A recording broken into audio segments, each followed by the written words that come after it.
Pediu para o Supremo Tribunal Federal a anulação da delação do tenente-coronel Mauro Cid, ex-ajudante de ordens de Bolsonaro e delator do inquérito que investiga uma possível trama golpista. O pedido consta na defesa prévia de Bolsonaro, que foi enviada ontem ao Supremo Tribunal Federal, no último dia de prazo para a defesa rebater as acusações que estão na denúncia da Procuradoria-Geral da República, feita no mês passado. Na manifestação, os advogados de Bolsonaro afirmaram que a delação viciada, que não foi feita de forma voluntária e que se trata de uma, abre aspas, colaboração marcada pelas mentiras, omissões e contradições, fecha aspas.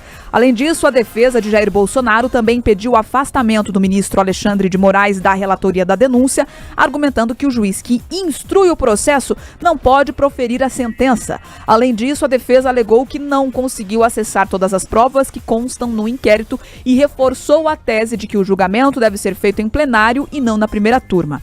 Com o fim do prazo para a defesa prévia, a primeira turma do STF deve analisar as manifestações dos advogados e decidir se há elementos suficientes ou não para receber a denúncia da PGR. O colegiado é composto pelo relator da denúncia, Alexandre de Moraes, e os ministros Flávio Dino, Cristiano Zanin, Carmen Lúcia e Luiz Fux.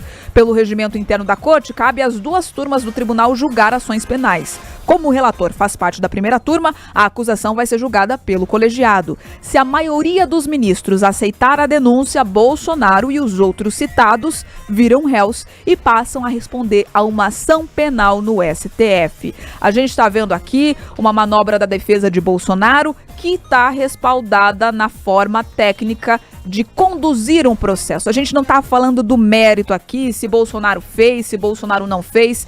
Inclusive, se existe algum tipo de ilegalidade que foi conduzida pelo ex-presidente, que seja apurada e que seja de fato ali de maneira justa, cumprida com alguma sentença. Mas são aqui aspectos extremamente técnicos que estariam sendo descumpridos pelo STF, que inclusive já existe aquela dúvida se Bolsonaro deveria estar sendo já indiciado numa primeira instância lá junto à Corte Máxima, porque não tem mais o foro privilegiado. E aí, os mesmos pesos que bateram na Lava Jato com delações que supostamente teriam sido conduzidas de maneira incorreta vão se equiparar aqui para o Mauro Cid? A gente vai entender, né, Carlos Cobalt, como se escreve história no Brasil a partir desse comparativo que vai ser muito prático. E são dois fatos muito próximos um do outro, né? Essa questão da Lava Jato e agora essa denúncia contra Jair Bolsonaro. Então nós vamos acompanhar de fato se a justiça vai ter o mesmo cuidado que teve com relação aos processos da Lava Jato, a mesma atenção. Agora é bom a gente deixar bastante claro para o nosso ouvinte que ontem aí os advogados de Bolsonaro apresentaram essa defesa e é uma defesa preliminar, tá? Não é ainda a fase de produção de provas, de tomada de depoimentos, juntada de documentos, isso aí é na fase de instrução processual. Agora, de qualquer maneira, os advogados de Bolsonaro, e aí a gente tem que ficar muito ligado nisso, eles alegaram ontem aí que tiveram acesso limitado às provas do inquérito aí da Polícia Federal. E isso é muito grave, porque a defesa tem que ter pleno e total acesso a todas as provas que resultaram nesse indiciamento de Jair Bolsonaro. Então é preciso que o Supremo Tribunal Federal olhe com muita atenção isso, porque senão, lá no final das contas, pode-se alegar uma nulidade do processo por falta aí de acesso a essas provas. O STF agora vai julgar se aceita ou não essa denúncia oferecida pela Procuradoria-Geral da República. Se ela for aceita, aí sim os denunciados passam a responder a um processo e fica essa discussão sobre o foro do julgamento, se ele deve acontecer na turma ou se ele deve acontecer no plenário pelos 11 ministros. Só uma informação bem rápida ontem aqui também, o Superior Tribunal Militar rejeitou aí um pedido de habeas corpus que buscava impedir uma possível aí prisão preventiva de Bolsonaro, tá? Esse HC, esse habeas corpus, não foi proposto pelos advogados de Bolsonaro, e sim por um cidadão comum que entrou com essa ação temendo que o ministro Alexandre de Moraes decretasse a prisão de Bolsonaro, mas o Superior Tribunal Militar entendeu que a competência para julgar esse habeas corpus é do Supremo Tribunal Federal, já que a investigação corre por lá. Bom, quem escuta esse jornal já sabia exatamente a linha, né, de defesa que seria apresentada. Ninguém aqui teve acesso a esse documento de defesa prévia,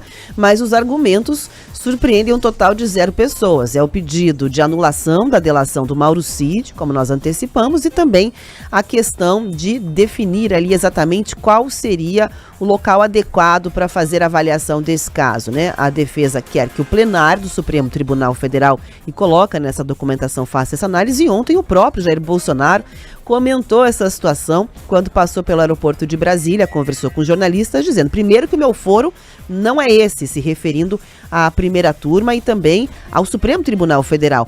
Ele ainda continuou, né, a responder perguntas de jornalistas e disse, onde o Lula foi julgado? Foi em Curitiba, citou aqui a capital, 13ª Vara, meu foro não é esse, se fosse aqui, se referindo ao Supremo, seria pelo pleno e não por aquela turma, mencionando, portanto, a primeira turma. E a estratégia do advogado, que acabou tendo aspas ali, né, uma inovação do discurso, é o que ele chamou de document dump, que ele fala que basicamente é uma bagunça em relação à localização dos documentos e dos argumentos que foram disponibilizados e que complicou muito a vida da defesa do Jair Bolsonaro, ter que ficar entendendo ali uma quantidade gigantesca de documentos, né, colocados de maneira apartada, onde é que estava cada coisa, para poder, enfim, trazer ali a sua versão preliminar dessa defesa. Então ele menciona esse termo, chama de tática ainda que teria sido colocada para dificultar, para provocar um cerceamento em relação à defesa, e chegou a dizer, aspas, né, que os profissionais advogados, eles se encontram soterrados em uma quantidade gigantesca de autos apensos e feitos apartados, fecha aspas, colocando, portanto, que foi um trabalho muito difícil de ser feito, porque o processo é bastante volumoso. A gente tem que aguardar agora para entender se haverá algum outro questionamento nesse sentido. Ele já tinha criticado muito a questão de não ter acesso às mídias, né, do processo, dessa denúncia que foi apresentada pela Procuradoria-Geral da República. Então, além dos argumentos referentes à questão da validade ou não da delação do Mauro Cid, né, do não envolvimento que a defesa aponta de Jair Bolsonaro numa trama golpista, possivelmente a gente vai ter também questões processuais e de ordem jurídica permeando esse